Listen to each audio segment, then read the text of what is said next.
नमस्कार दोस्तों। हर 12 साल में हरिद्वार, प्रयागराज, उज्जैन और नासिक एक ऐसा आयोजन का केंद्र बनता है जिसे कुंभ के नाम से जाना जाता है। दोस्तों, हर बार जब भी कुंभ मेला लगता है तब पूरे देश से लाखों श्रद्धालु आते हैं गंगा में स्नान करके और अपने सभी पापों से मुक्ति पाने के लिए। और इस बार प्रयागराज में लगने वाला कुंभ कोई मामूली कुंभ नहीं है दोस्तों, बल्कि महाकुंभ है जो 144 वर्षों में बस एक बार आता है। यानी आपकी बीती हुई 3 पीढ़ी इसे अटेंड नहीं कर पाई है और हमारे बाद आने वाली भी 3 पीढ़ी इसे अटेंड नहीं कर पाएगी।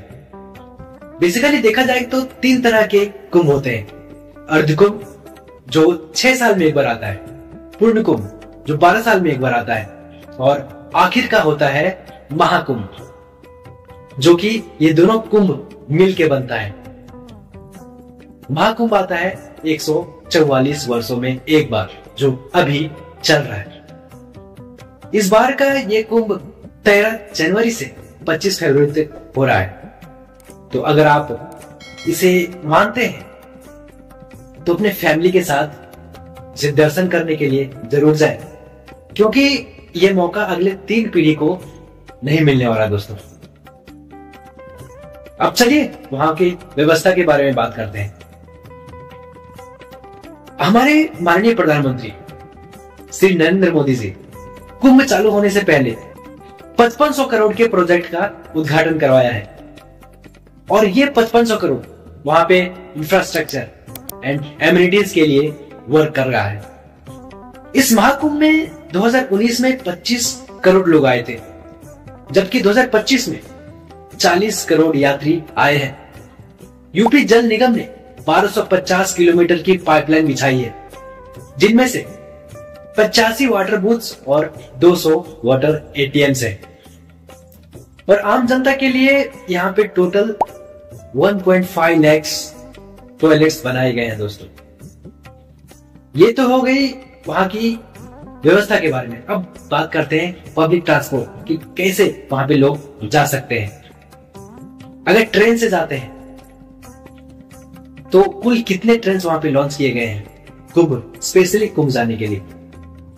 हमारे रेलवे मिनिस्टर अश्वनी वैष्णव जी ने कहा है कि महाकुंभ के लिए टोटल 13,000 ट्रेन चलेगी और 3,000 ट्रेन ऐसे होंगे जो कि सिर्फ कुंभ के लिए चलेंगे दोस्तों। इतनी बड़ी मैनेजमेंट इतने अच्छे से इसलिए चल पा रही है क्योंकि इस बार वहां पे जितने भी ऑफिसर्स, जितने भी पुलिस इंस्पेक्टर्स फोर्सेस वहां पे लगी है, उन लोगों ने स्टार्टिंग में ही मान लिया था कि हमें कोई हॉलीडेज नहीं मनाना तब तक जब तक कि महाकुंभ खत्म नहीं हो जाता है। हमें बस लोगों की सेवा करनी है।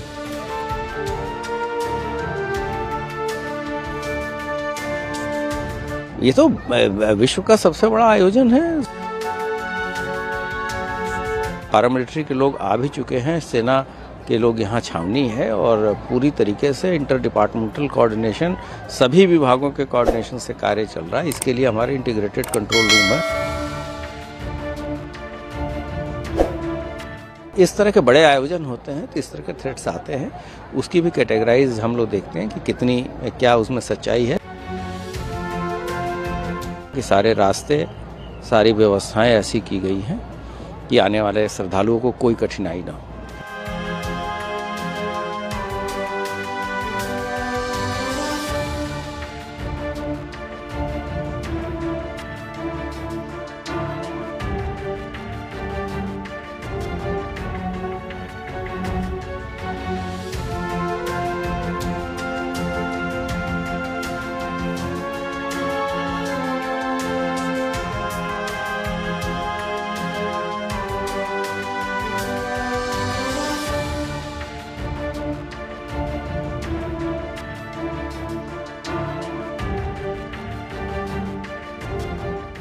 अब जानने की कोशिश करते हैं कि आखिर लिखित इतिहास में सबसे पहले कुंभ का जिक्र कहां मिला था। कुंभ का जिक्र सबसे पहले एक चाइनीज किताब में मिला था जिस किताब का नाम था सी यू की। आज से करीब 1400 साल पहले सम्राट हर्षवर्धन के शासनकाल में वेंगसांग भारत के यात्रा पर आए थे, जो 1500 साल भारत में ही रहा था। हर्षवर्धन की दानवीरता की कहानी भी काफी मशहूर है दोस्तों। कहा जाता है कि 5 साल में वो जो भी पैसे कमाते थे उसे वो कुंभ के मेले में लगवा देते थे। पूरे पैसे कुंभ के मेले में लगा देते थे।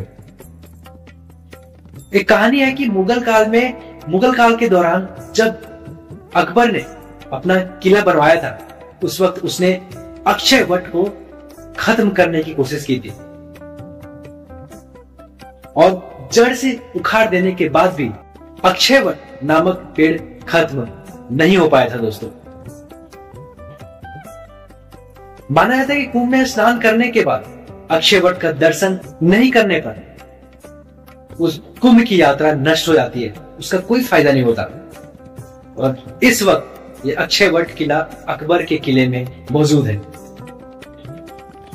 अब थोड़ा बात कर लेते हैं बॉलीवुड इंडस्ट्री की, कि बॉलीवुड इंडस्ट्री में कुंभ का क्या रिश्ता है। बॉबी देओल की मूवी सोल्जर तो आपने देखी होगी, जिसमें जॉनी लीवर कुंभ के मेले में गुम हो जाते हैं। उसके बाद अमर अकबर एंथनी, अंदाज अपना अपना, और ये कई सारी मूवीज हैं जिसमें किरदारों को कुंभ के मेले में ही गुम कर दिया जाता है। तो साथ में ये भी जान लेते हैं कि कुंभ कितने क्षेत्र में फैला हुआ है। प्रयागराज में लगने वाला महाकुंभ करीब 4000 हेक्टेयर में फैला हुआ है दोस्तों, और इसे टोटल 25 अलग अलग सेक्टर्स में बांटा गया है। अब बात करते हैं कि कुंभ में सबसे पहले कौन से साधु संत स्नान करते हैं। संगम स्नान की शुरुआत होती है नागा साधु से। यहां सबसे पहले नागा साधु स्नान करते हैं, उसके बाद बाकी के लोग, आम जनता, आम श्रद्धालु स्नान करते हैं।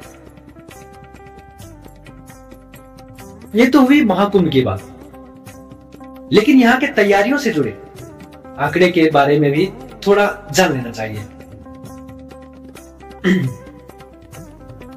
संगम की रीत वाली जमीन पर टेंट सिटी बनाई गई है दोस्तों। इस टेंट सिटी में टोटल 1 लाख से भी ज्यादा टेंट्स बनाए गए हैं लोगों की सेवा के लिए, आम जनता की सेवा के लिए, साधु संत की सेवा के लिए।